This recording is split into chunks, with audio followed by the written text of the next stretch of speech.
Play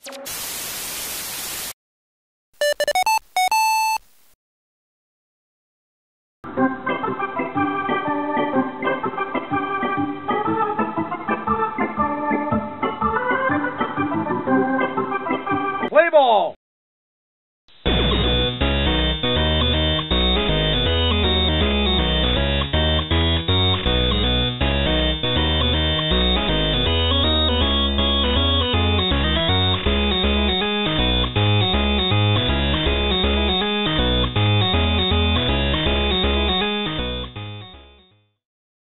I think this year we've really picked up our preparation. We're recommitted in the weight room as a team, and I've been a part of really urging that as a goal, really, to get stronger, physical, tougher, really.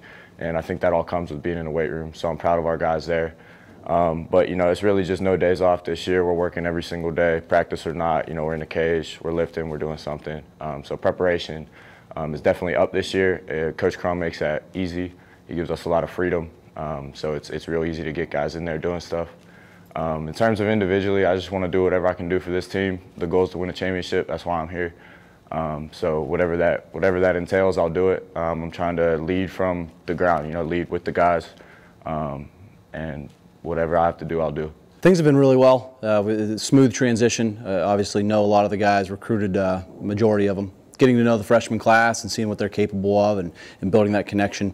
It's taken some time, but it's time for season, so certainly understanding what we have and the ability of the players is there.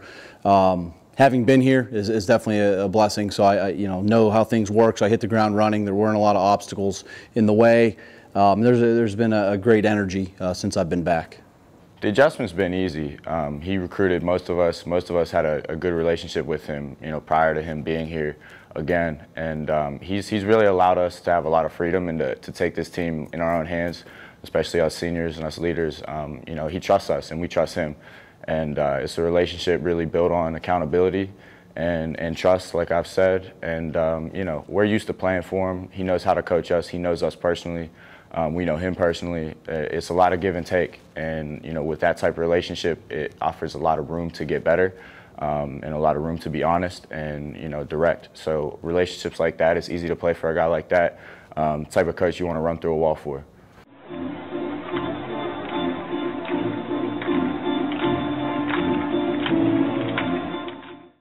Yeah, I think we lost. If you look at the stat line, you see that we lost our three most experienced pitchers. I think we have two of the most talented pitchers still back, in Jared Deegan, who will be pitching Game 1 throughout the year, and Sean Keeley, another sophomore left-handed pitcher who I expect to throw between 50 and 80 innings. And we picked up a transfer from Mercyhurst, Dalton Donahue, a right-handed pitcher that threw for me last year at Mercyhurst Northeast. So I feel really, really good about our three guys that'll be starting. Our fourth starter right now is slated as Nate Pastoric, but I expect Clay Kuhn, Joe Nagel, and Cy Perry to pick up a handful of starts throughout the season and see how we go down the stretch. Our bullpen is experienced and seasoned. Nick DiBucci, a guy can come in at any time and get out of jams with runners on base. Travis Neiman has proven to be really successful and really is coming into his own as a reliever. And Kyle O'Connell, Dylan Moore, other upperclassmen that we expect to see some time out of the pen. And then we'll go to and count on three freshmen that I think are going to be really good out of the bullpen, already showing that they can pitch with runners on base and handle a little bit of pressure with Evan Davis, Nick Tarasi, and Justin Brucker. So I'm excited to get these guys out there. Really think that we're going to be on the top end on the pitching end of things.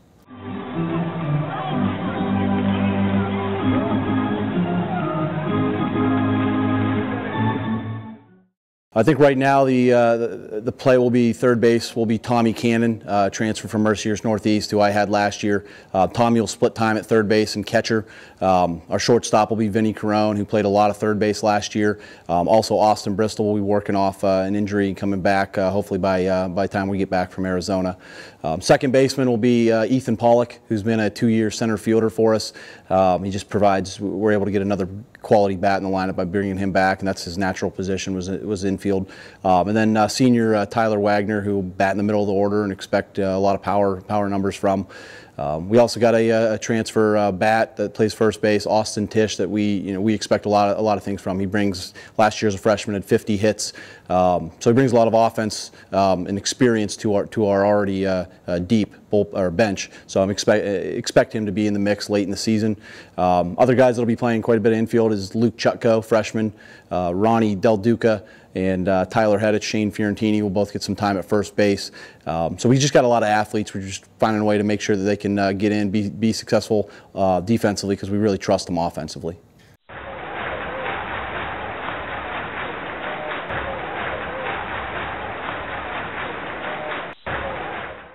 Our outfields are, I think, our strongest unit. I think we have a great outfield. We have senior captain Cullen Flaherty who will be holding down right field again, staying there. He's just been fantastic there, leading on and off the field. A guy that can bat from both sides of the plate and has proven to be successful doing that. Center field will go to a speedy sophomore, Keegan Phillips, who we think is going to be very shut down out there, and he's going to grow as an outfielder. And under Cullen's leadership, he's going to be one of the best guys to play the outfield.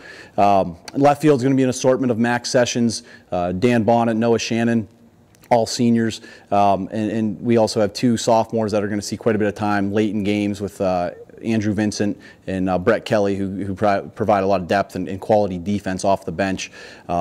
Really expect our offensive guys in the outfield to be some of our key contributors during 1 through 9.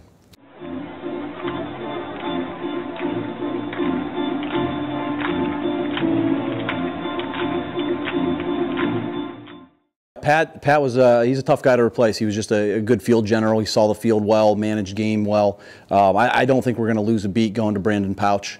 He's a junior now. He's caught a little bit as a freshman. He played quite a bit as a sophomore last year. Led the team in hitting at .430. Just a real student of the game. He's tough. Demands high expectations from his infielders, his pitchers, his outfielders. So he's a leader back there.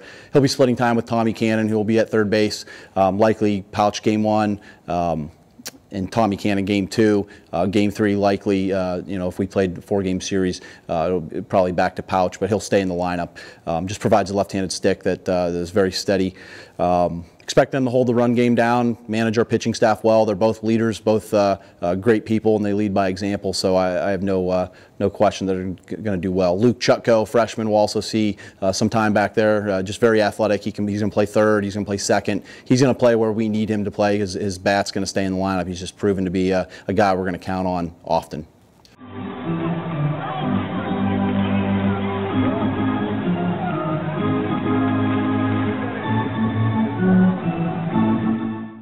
I think we've seen a lot in our 4 years here. We've been a part of very talented teams that have underperformed in our kind of view. And we know how hard it is to win in this conference. We know how hard it is to get to Chillicothe. Our class is the last class that has any real memory of it, having gone back to my freshman year. And we just want to get back there. So I think with that experience of knowing how difficult it really can be to get to the playoffs and to get to a championship, we know the work it takes. We know the commitment it takes. And I think, we're teaching these guys how to prepare for that and to kind of go on that run.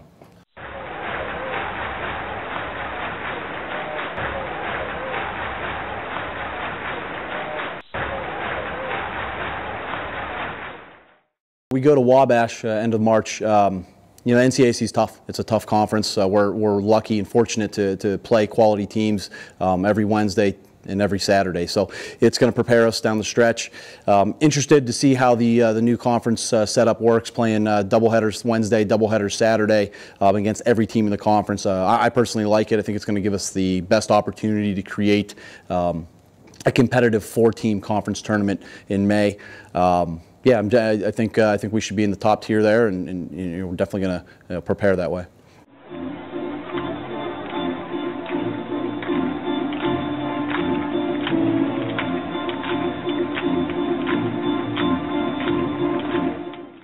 I really love the dynamic of this team. I think we have a good mix of experience, guys who have been there, guys who have played in conference games, guys who have played in big games, guys who have won big games, and then a great mix of youth who's just energy, enthusiasm, confidence, toughness really right away.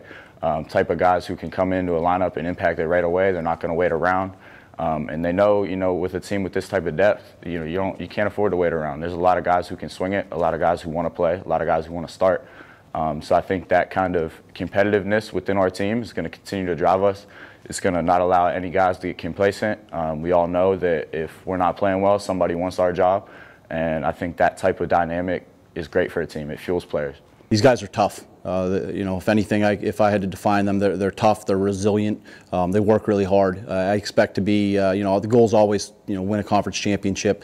Right now, we got to get back to it. It's been, this will be our third year out, so we got to make sure that we're fighting for a spot down the stretch. We prepare ourselves the right way. I think we're one of the more prepared teams in the conference, in the region. We play a very rigorous schedule. I think that's going to prepare us to play our best baseball down the stretch, late April into May, and that's something that's needed addressed since I've been back, is playing our best baseball when it matters most. And these guys, I think under the leadership that we have, are prepared to do that, and they work really hard towards that. So expect a lot out of these guys. This team has a chip on their shoulder, and they're going to play that way. NCAC championship.